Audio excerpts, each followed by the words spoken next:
I am Sila Costa, producer for Anthem. So what are you showing here new with Anthem? We want to show like the experience of exploring an online open world action looter shooter that you can play with your friends on 4 different javelins, playing the way that you want to play the game.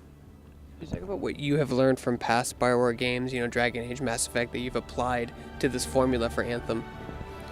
There is a lot that we applied from our past experiences. Like if you look at BioWare history, like from Baldur's Gate to Neverwinter Nights, going to the MMOs with Star Wars, The Old Republic, and even the Mass Effect and Dragon Age series. Like we have been exploring different types of games with science, with fiction, fantasy, and for Anthem specifically, we wanted to create a new IP that would allow you to have that kind of a science vibe that you go and you explore the world and you see, oh, that looks like a jungle that is maybe nerfed, but then suddenly you see the kind of a shape of ruin in the road that you go like, oh, I don't know what that means. I'm like, that's not Earth. I'm like, who created that? What is that? So we wanted to create a game that you could explore that looked beautiful, but at the same time, it was dangerous for you to leave outside the walls of Fort Tarsis. Talk about your team's decision to do this post-dystopian universe where it's like kind of futuristic, but not really, kind of grungy, but beautiful. Yeah, we wanted all the players to have the experience of being a pilot, a freelancer. So you have a background, you have a past, but basically you're one of the unique few that can actually pilot those Javelin suits and get those superpowers. So you can play with a Colossus suit, you can play with a Interceptor, or maybe a Storm that is more like a mage that plays in the background, or a Ranger, which is an all-around kind of a Javelin suit. So you're one of the few selected to go outside of the world of outside of the walls of Fort Tarsis to deal with problems that are too big to be dealt by normal humans, right? So you're gonna have to try to find the answers for the Shaper wounds, what activates them, what turns them off, like helping the Arcanists, which are the scientists of the world, to explore and understand what's going on with the Shaper Winds. And you have a big threat coming from the north, call it the Dominion. It's another faction that is coming and very militaristic, and they're trying to dominate everything. And you're trying to avoid them from doing that. In this game, you can go from boots on the ground to instantly flying around the terrain. Can you talk about some of the challenges your teams face in order to do something like that and make it so fluidic? Anthem has that ability for you to fly and traverse whatever way you want. Like we try to put a lot of verticality into the game. You could go from flying into the water and then outside of the water back to flying again with all the 4 different exosuits. It's something we have been working really hard and iterated really hard so that it would feel really good and also would feel different depending on the exosuit, the Javelin suit that you're using. Can you talk about how big this world is? Like, can you give us a scale of miles or kilometers? So that's a very good question. Like we thought about the size of the world and we try to compare with other games, but honestly, it's more about the density because of the verticality we have in the game. Once you put your hands on the controller or the PC keyboard and mouse, if you will, and you play the game, you understand what I mean. Like it is a different game because of all the verticality, the way that you interact with the world. Like we have much more densities in a much more smaller space. You guys also have multiple weapons in the game, not only as far as abilities go. Can you talk about the shotguns, assault rifles, and the machine guns you have? Depending on your play style, like if you want to play with a sniper rifle, you can. We have shotguns, machine guns. We also have the normal assault rifles. You can play with very different guns and pistols, heavy pistols as well. So you can play with a Colossus and you can have like 2 different loadouts, one that is more tanky and you can go like up front, like having the aggro on all the creatures, but you can also have a Colossus that plays more in the back with artillery shots and giving support for your group. So depending on the gears and the weapons that you want to use, like you can have a very different play style. Are there any weapons that are specifically linked to a certain chassis of Javelin? There are some weapons, I shouldn't say weapons, but there are some gears that are specific for some Javelins, but weapons, like they can be used by all of them, but definitely some weapons make more sense for different Javelins. For example, you can have a Colossus with a sniper rifle, but usually the Colossus is playing like closer, right? Not necessarily, but if you want, you can have a sniper rifle too in the Colossus. Can you talk about the different abilities, especially with the Storm? I noticed he had a lot of fun, flashy element abilities.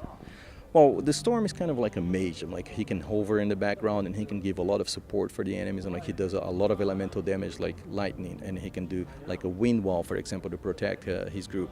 he can also freeze enemies, and he activates a lot of the combos because some of the gears that you use, like they're going to be primers or detonators, right? The Storm has kind of like both things. That he can prime and he can detonate himself, creating combos, but he can also prime a lot of enemies so that your other teammates can also detonate them. So talk a little about the story. You have two modes. You have a free roam mode. You also have a story mode. Both can be played cooperatively.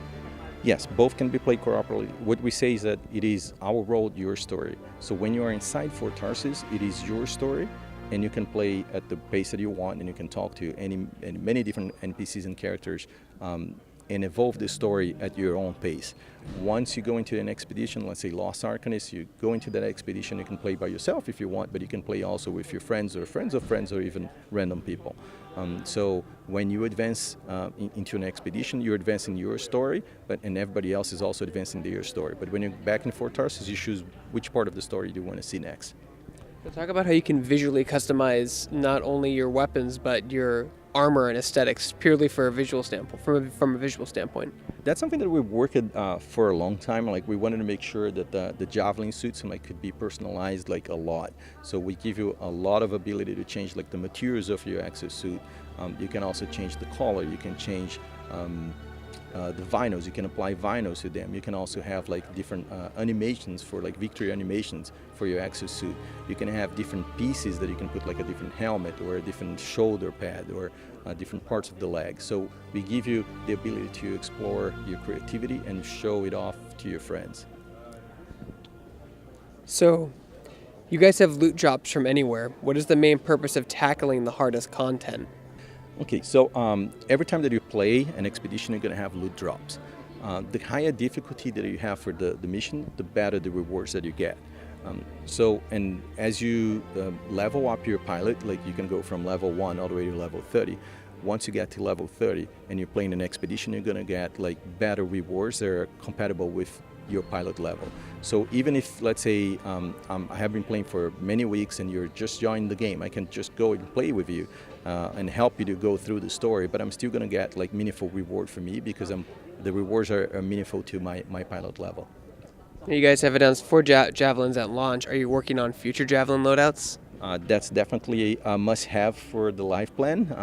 We are working on that. It's going to take it's going to take some time, but we're going to make great new ones. Yes. So how will optimization be at launch? Have you decreased loading times on the tethering because a lot of people are spending a lot of times in the beta in loading screens? Yeah. So we optimized, and you should have probably played now. There is a very much more optimized way for you to go into the Forge and outside of the Forge, and when you load into missions as well. And specifically about the tethering, if you're in free play, there is no tethering, so you can play with your friends. You can go in whatever direction you want and explore the world the way that you want. If you are in a mission, we want players to go together for the next beat of the mission, so that's why we tether the players. I noticed that when I was playing that certain enemies cannot be frozen solid. Are there other enemies that can block other elemental types like fire and lightning? Yes, some enemies are more resistant to some sort of elemental attacks, and you can also notice that some enemies also may have to have multiple attacks, let's say, in order for you to freeze them, right? So the higher the level of the enemy, you need to apply more of your attacks until you can actually apply the stats on it. Do you guys have any plans for crossplay across all platforms? Well, as a player and as a developer, I love crossplay. I think it's great for the industry. And then any word on PvP? Is it an arena mode? Is it a free roam PvP mechanic? Because you said there would be no PvP at launch. Yeah, there's no PvP at launch. For the live plan, the future, who knows? Honestly, what we want is to hear the feedback from the community, and according to the feedback, we're going to react to it and create more content that is suitable for our players from Anthem. Has your team learned anything from watching similar loot shooters like Destiny, and have they taken any inspiration from that, or maybe improved upon mechanics that they thought needed to be improved upon? Well, we played all the games that are in the market, right? We all gamers, and we all love all the players, all the games that are in the market right now, and other players. So we have inspirations from many different games and many different styles also that may not relate directly relate to Anthem at a first sight. And then when does your game come out, and what platforms will it be on? Anthem is going to be released on February 22nd. It's going to be on PC, PlayStation, and Xbox.